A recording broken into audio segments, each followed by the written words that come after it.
She was born and raised in Elmira, New York, and spent high school admiring Amelia Earhart and the Wasp pilots of World War II. In college, she earned her pilot's license and set her sights as high as outer space. She earned degrees in mathematics and space systems management, flew C-141s, and worked as a professor at the Air Force Academy. While attending the Air Force Test Pilot School, she learned of her selection as an astronaut, and in 1999 took off as the first woman to command a mission of the space shuttle.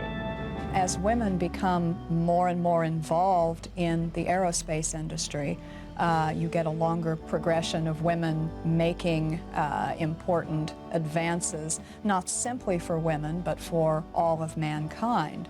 And it's wonderful to have somebody like Eileen Collins out there who is pushing the envelope, who is showing that women are capable of advancing America and technology and the world right alongside their male counterparts. She is Eileen Collins, and she is a legend of air power.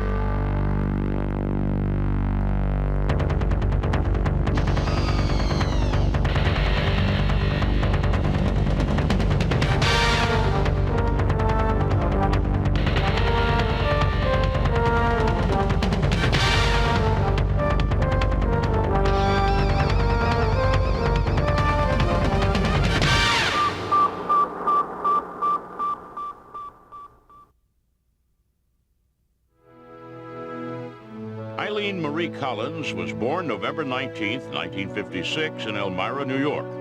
She was the second of 4 children. Her parents split up when she was in grade school, and her family had to move into a government housing project. Collins' mother, Rose Marie, worked at a juvenile detention facility, and sometimes food stamps filled the gap between her earnings and the cost of raising 4 children. When I was a child of age 7 through age 12, I went to summer camp, and the summer camp was close to a glider field. And as we were going through our outdoor camp activities, we'd watch the gliders fly overhead, and occasionally we'd go out to the glider field and watch them take off and land. It only gradually dawned on Collins that she someday could be a pilot. When Eileen Collins was a teenager, she began to get interested in reading about female pilots. She was particularly interested in Amelia Earhart. She was intensely interested in the WASP program.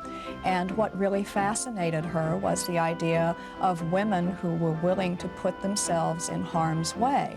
An exceptionally responsible and determined girl, she saved her money through high school until she had enough to take flying lessons. Once I started taking flying lessons, I learned more about myself, that this is what I did well, this is what made me happy, flying in airplanes, but it was challenging. So I think that combination, I was hooked. She went to junior college and then to Syracuse University on an ROTC scholarship.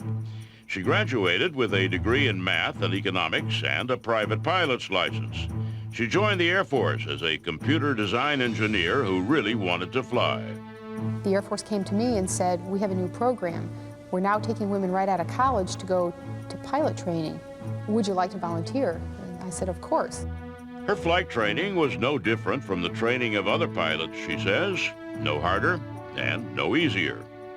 It's difficult for everybody because of so much that is expected out of you.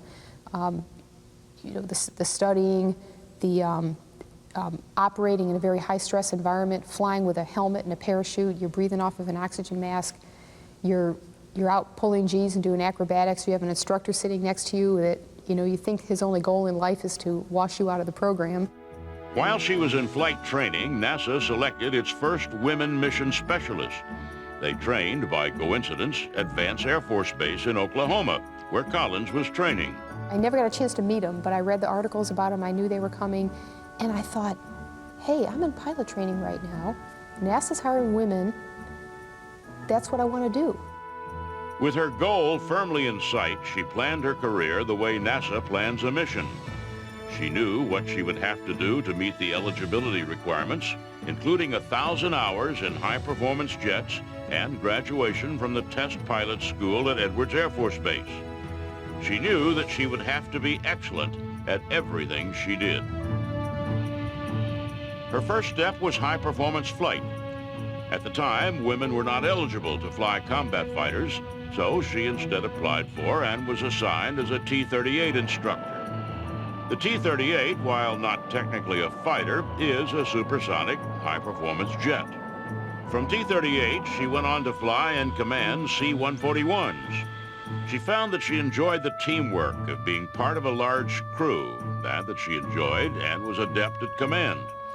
She met and married Captain Pat Young, another C-141 pilot.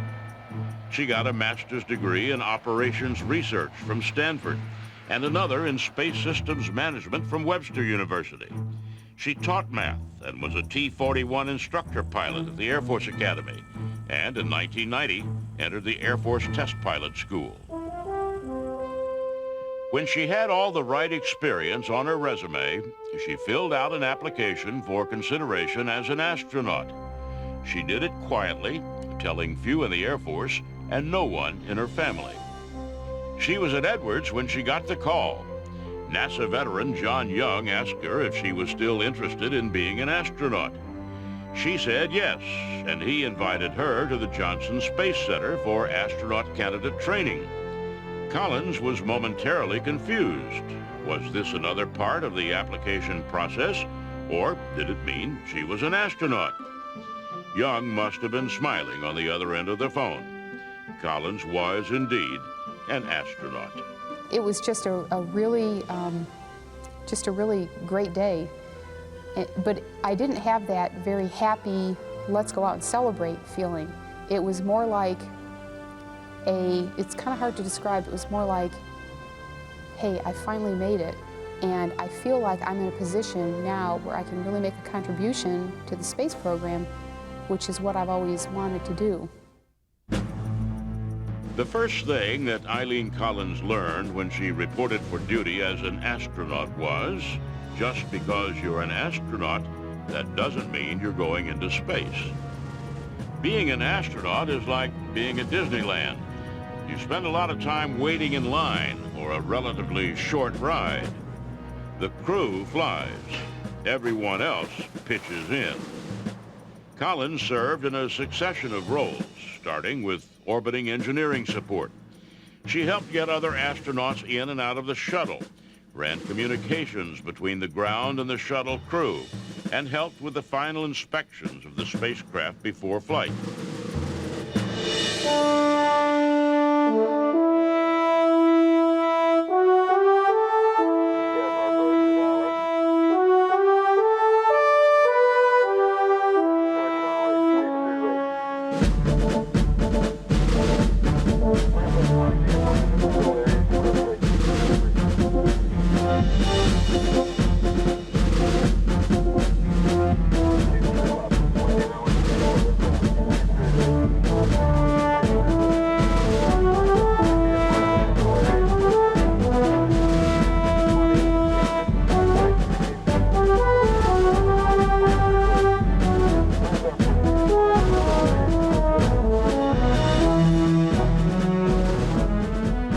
First flight assignment was the February 1995 flight of STS-63. Collins trained to pilot the craft. Flying a spacecraft is, of course, considerably different from flying a conventional airplane. Aircraft require nearly constant inputs, slight corrections to keep the plane moving in the right direction. Orbital maneuvering is dependent on short, discrete thruster fires that have an effect only over time. Getting those burns right was critical on Collins' first mission, because two of the major tasks of STS-63 involved extensive maneuvering: a rendezvous with the Russian space station Mir, and the launch and retrieval of the Spartan 204, a small science satellite. 3, 2, 1, and liftoff of Space Shuttle Discovery on a mission to prepare for the next era of world cooperation in space. Hello, program Houston. Roger, roll, Discovery. Houston is now controlling Discovery on its 20th trip to space. Discovery rolling on course for an orbit with the Mir space station. Mir currently half a world away above the Indian Ocean. NASA goes into space for scientific research and to explore, and that's really our charter. That's what we do. But in that process, the individuals that carry out that policy, the astronauts, go through a very human experience that I think everybody changes, maybe some just a little bit and some more, but it's just an absolutely wonderful experience. Collins' schedule aboard the shuttle was a busy one.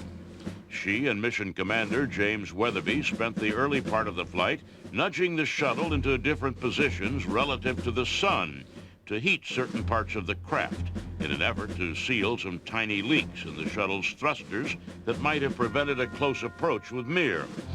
The tactic worked.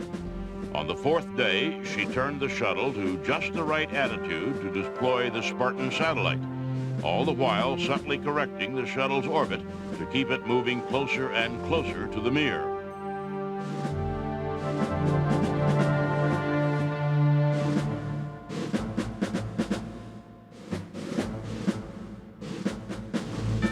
But in between her checklist items, she had some downtime. When she had a chance, she looked out the window of the shuttle and considered the experience she and the other astronauts were having.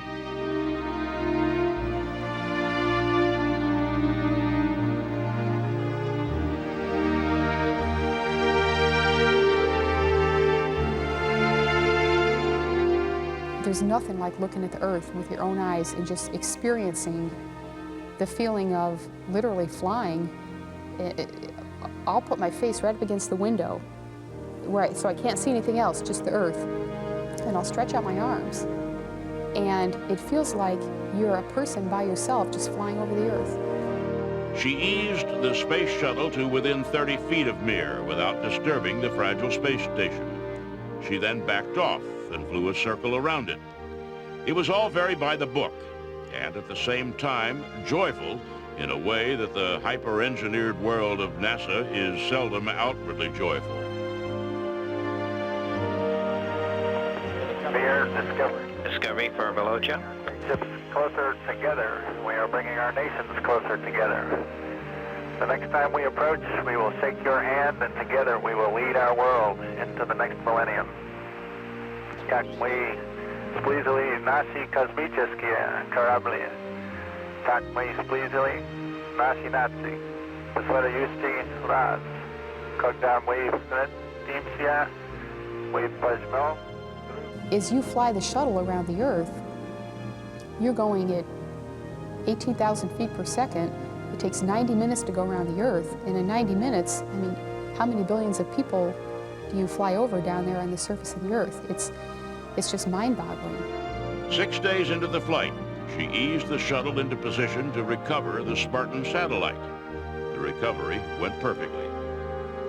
She spent the last day of the flight preparing for landing, checking the flaps and controls just like any other pilot, getting everything in shape to come back down into the atmosphere and glide down to the Earth, just like the gliders she had watched from her summer camp so many years before.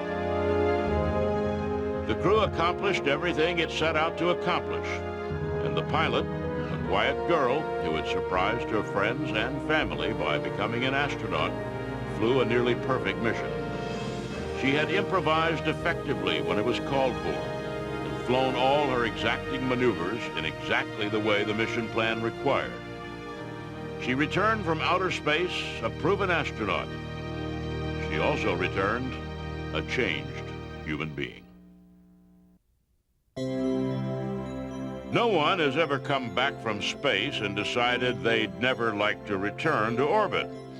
Eileen Collins was no different. And when she finished her first flight, she did what astronauts do. She got back in line for another mission. NASA expected that. What NASA did not expect was an astronaut walking in one day and announcing she was pregnant. Astronauts historically have not spent a lot of time pregnant. With a couple of classes of female astronauts, however, it was something NASA was having to get used to. And by all reports, NASA did pretty well with it. In 1996, Collins gave birth to a daughter. And then she went back to work at NASA, an astronaut and a mother. I would say that being a mother and being an astronaut certainly is compatible. I'll never say it's easy, but I would say it's compatible and it's doable. And I think I have the two greatest jobs in the world, being a mom and being an astronaut. Collins' second shuttle flight was STS-84. For NASA, the flight was significant because it was the 6th time the shuttle had docked with the Mir. For Collins, it was significant because she actually got to go aboard the space station.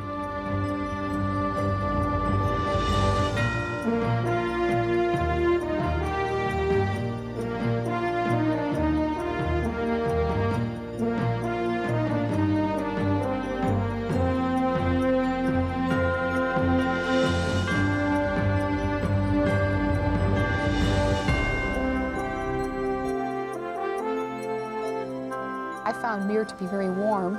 The temperature was warm, a little bit on the humid side, a little bit of a musty smell like a cellar, basement. But it was a very kind of a warm and happy place to be because the cosmonauts had it set up where they made us feel welcome. We had meals over there, they had music playing. Once again, Collins executed her mission perfectly with no fuss and no problem. She returned to Earth and her family and then got back into line. This time, however, she knew she had the chance to make history. With 2 flights under her belt and all her career ducks in a row, she had the qualifications to do something no woman had ever done: command a shuttle mission. It made sense. Eileen Collins, who had quietly designed her Air Force career to get her into astronaut training, who applied to become an astronaut without telling her family what she was up to, who had completed 2 flawless shuttle missions without making a lot of noise about her own spectacular performance, became the first female shuttle commander. She shook a few hands and went back to work. The world outside, however, started making plans to mark a new milestone in gender equality. People at work and friends and the media will ask me how I was treated, and I try not to ever think about how was I treated, because in the position I'm as an astronaut, I have to think about how am I treating other people? How am I doing my job? How am I making the mission work? As her launch date approached, the media presence around her built to a crush. NASA publicists fielded literally thousands of requests for interviews. And while Collins indulged as many as she could, her focus remained the mission and her crew. As a shuttle commander, and this is true for all shuttle commanders, we are given a huge responsibility.